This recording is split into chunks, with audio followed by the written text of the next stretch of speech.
Friends, మంచి బిందువు మొదటి 7 భాగాలు విన్నాక ఇది వినండి. 8వ భాగం. 2 చేతులు గుండెపై పెట్టుకొని తలెత్తాను. భయపడ్డావా? నవ్వుతున్నాడు తేజ. ఇడియట్, భయపడ్డావా అని కాదు, బ్రతికే ఉన్నావా అని అడుగు. తిట్టుకున్నాను.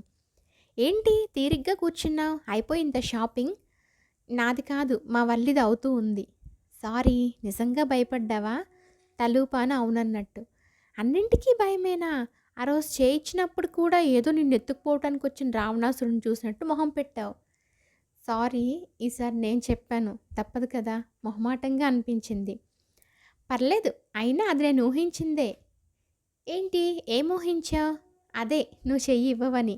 సూటిగా నా కళ్ళల్లోకి చూశాడు. అలాగే గుండె జల్లుమంది ఆ చూపుకి. నా కళ్ళు కిందకి వాలిపోయాయి. నిధి. తన గొంతు చాలా కొత్తగా వినిపించింది. ఏదో భయం, శరీరమంతా వణుకు. ఏం చెప్తాడో ఏంటో. వెనీలా ఓకే కదా? సరిగ్గా అప్పుడే వచ్చాడు విహారీ. గట్టిగా ఊపిరి తీసుకుని పైకి లేచాను. తేజ కూడా లేచాడు. ఇద్దరూ ఒకరి వైపు ఒకరు చూసుకొని తర్వాత జాయింట్గా నా వైపు చూశారు. తను తేజ నాతో పాటు శాప్ నేర్చుకుంటున్నాడు. ఓ హాయ్ తేజ, చేయిచ్చాడు విహారీ. మీరు నిధి బావ కదా? నేనేం చెప్పకుండానే అన్నాడు తేజ. దేవుడా, తల కొట్టుకోవాలనిపించింది. విహారీ ప్రశ్నార్థకంగా చూశాడు నా వైపు. ఆ రోజు స్టేషన్లో చెప్పింది పికప్ చేసుకోవటానికి మీరు వస్తున్నారని. ఓ నవ్వేశాడు విహారీ. అంటే నిధితో పాటు ఆర్ఏసీ వచ్చింది మీకేనా? తలూపాడు. ఆ రోజు ట్యాక్సీ అడుగుతుంటే క్యాబ్లో వెళ్దామని అడిగితే ఎంత భయపడింది అనుకున్నారు? తేజ నవ్వుతున్నాడు. వెధవ, నా పరువంతా తీసేస్తున్నాడు. మా నిధికి కాస్త జాగ్రత్త ఎక్కువ. నా భుజం చుట్టూ చేయేశాడు విహారీ. మరోసారి ఉలిక్కిపడ్డాను. చిన్నప్పుడు స్కూల్లో పట్టుకునేవాడు ఇలా. తేజ ఒకలా భయపెడుతుంటే వీడు ఇంకోలా. అయినా నేను దూరం జరగలేదు. తేజ చూపులు ఒక్కసారిగా మారిపోయాయి. నవ్వుతూ విహారీతో మాట్లాడుతున్నా అది నటనలానే అనిపించింది.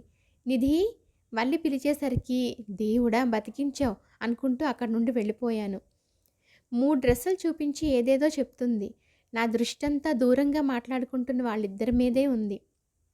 ఏం మాట్లాడుకుంటున్నారో. ఎట్టకేలకు మళ్ళీ షాపింగ్ పూర్తయింది.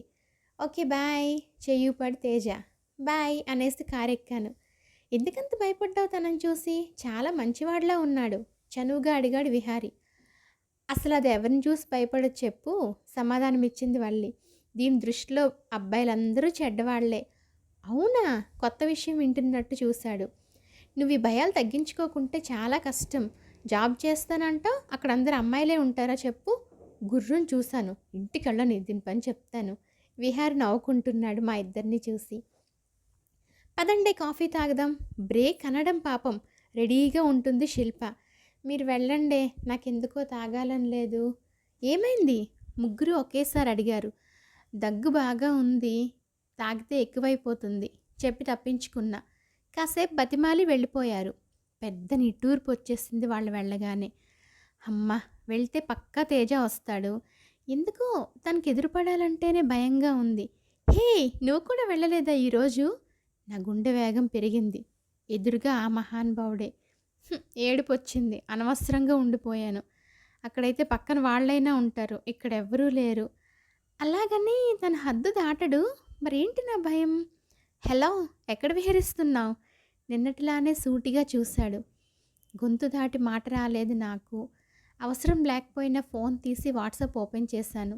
వీళ్ళు తొందరగా వచ్చేస్తే బాగుండు. నిధి అలాగే పిలిచాడు మంద్రంగా. గుండె వేగం కంట్రోల్ చేసుకుంటూ చెప్పు అన్నాను ఫోన్ నుండి తల తిప్పకుండా. ఏంటి మెరిసిపోతున్నావు? అవునా, మామూలుగానే అన్నాను. లోపల ఏదో ఫీలింగ్. తను 5 అడుగుల దూరంలోనే ఉన్నాడు, మరెందుకు ఇంత భయం? విహార్ నాతో బాగా మాట్లాడాడు. He's a nice guy. కష్టపడి ఓ నవ్వు ఊరుకున్నా. మనిద్దరం వెళ్ళేది ఒకే రూట్ అని చెప్పాను. చాలా రిలీఫ్గా ఫీల్ అయ్యాడు. నువ్వు ఒక్కదానివి ఎలా వెళ్తున్నావో అని భయపడుతున్నాడంట. నా నెంబర్ కూడా తీసుకున్నాడు. గొప్ప పని చేశాడు. తిట్టుకుంటూ తలుపు వైపు చూశాను. బ్రేక్ అయిపోయినట్టుంది, ఒక్కొక్కరు వచ్చేస్తున్నారు. తను మౌనంగా వెళ్ళిపోయాడు. క్లాస్ మళ్ళీ ప్రారంభమైంది, కానీ నా మనసు ఎక్కడెక్కడో తిరుగుతుంది గజిబిజిగా.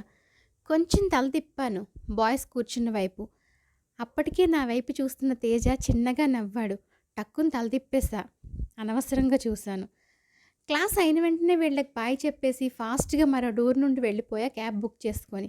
ఫోన్ కూడా స్విచ్ ఆఫ్ చేసేసా. అసలు నాకేమైంది? పాపం తనే నన్ను బెదిరించడం లేదు కూడా. అంత దూరంలో ఉండే మాట్లాడుతున్నాడు.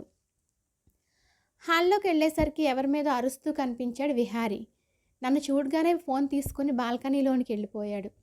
ఫ్రెష్ అయ్యి వచ్చేసరికి 2 చేతులతో తల పట్టుకొని శూన్యంలోకి చూస్తూ కూర్చున్నాడు. ఏమైంది? దగ్గరికెళ్ళాను. ఈ ఇంటర్న్‌షిప్ అవ్వకుంటే జాబ్ రావటం చాలా కష్టం. నా ప్రాజెక్ట్ కూడా ఓకే అయ్యేలా లేదు. Be cool. ప్రశాంతంగా ఒక్కసారి ఆలోచించు అనేసి లోపలికెళ్ళిపోయా. అంతకు మించిన చనువు లేదు మా మధ్య.